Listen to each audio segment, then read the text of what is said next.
Welcome back to our Advent journey following the path of Our Lady of Guadalupe and St. Juan Diego. We are in the first week of getting ready for Christmas, reflecting on the very first apparition of the Virgin Mary, Our Lady of Guadalupe, and this is day number 2. During this entire week, we're focusing on the virtue of faith, and today, we're going to meditate on a specific part of this first meeting between Juan Diego and Our Lady of Guadalupe. Let's listen to the Nikan Mopowa segment for the day.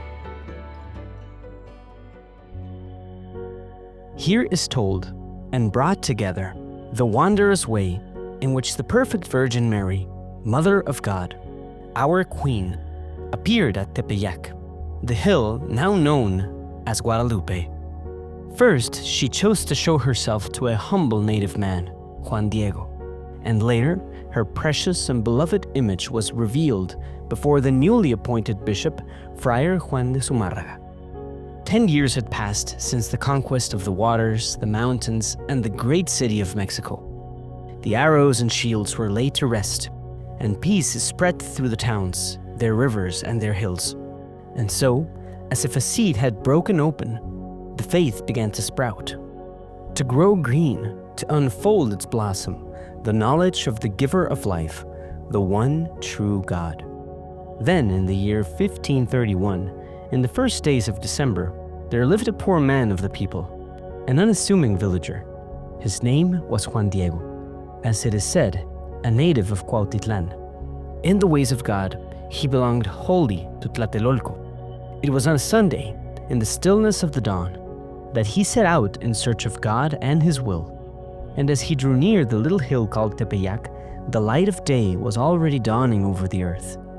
There he heard singing from atop of the little hill, like the song of many precious birds. When their voices paused, it seemed as though the hill itself answered back. Their music was sweeter, more delightful than that of the coyoltototl or of the sinitzcan, or any other rare and beautiful bird. Juan Diego stopped and said to himself, "Am I worthy? Do I deserve of what I am hearing? Or am I perhaps only dreaming? Do I see this as though in a dream? Where am I? Where do I find myself? Could it be that I am in that place the elders, our forefathers, our grandparents spoke of, the land of flowers, the land of maize, of our flesh and our sustenance? Could it be that I am already in the heavenly land?" His gaze turned upward, toward the crest of the little hill, toward the place of the rising sun, toward the very source of that precious, heavenly song. Wow, so we just heard how Juan Diego was climbing Tepeyac Hill, and all of a sudden he heard a song he didn't feel even worthy to listen to. I've never in my life listened to an entire song that I felt I was unworthy to hear. But this is actually something quite important. You see, Juan Diego was brought up in a culture and in a historical context where the mythological references he was brought up in spoke about this beautiful land of flowers. And in that heavenly land of flowers, there was a song or singing that was going on, and it was so beautiful that no human could actually fathom how it would actually sound or how they would experience that. It's so important to listen to this detail. This is crucial. See, the singing didn't remind him of church sounds or Gregorian chants, even though he was already Christian. He didn't think of the Trinity. He didn't think of the Virgin Mary. Instead, this singing, this mystical experience he starts to have, brought up the beliefs of his ancestors, which were deeply connected to nature. Juan Diego had inherited a whole set of beliefs from his ancestors that were a fundamental part of his life and who he was.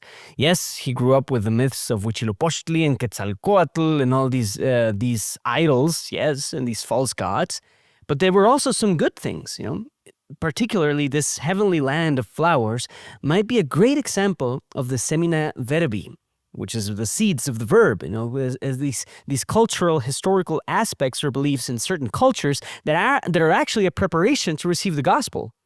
We found those semina verbi everywhere in the world. And it's so important that the beliefs that we inherit are at the core of how we see the world and what we hope for. Now, turning to ourselves, there's a big point here. Faith is not something we have to invent for ourselves. The gospel, in all its power, is something we have to hear from someone else's lips before we can truly believe it. Juan Diego will see all of his ancestral beliefs wrapped up, redefined, seen through an entire different lens by this Guadalupe event. And here's the key thing. You and I are not so different.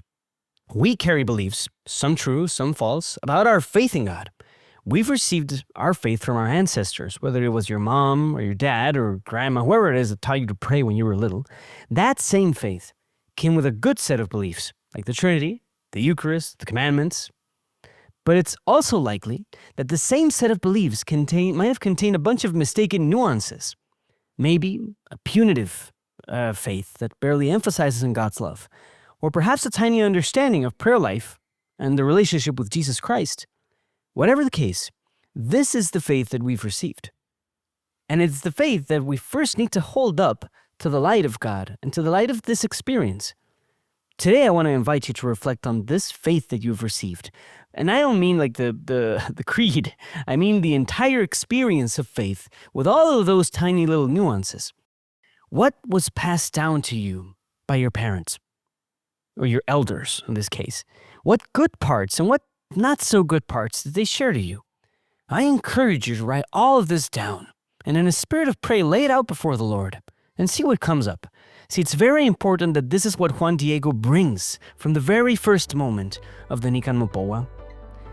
And this is what we need to bring ourselves as well. Thank you for joining us during this Advent journey with Our Lady of Guadalupe. I'll see you tomorrow.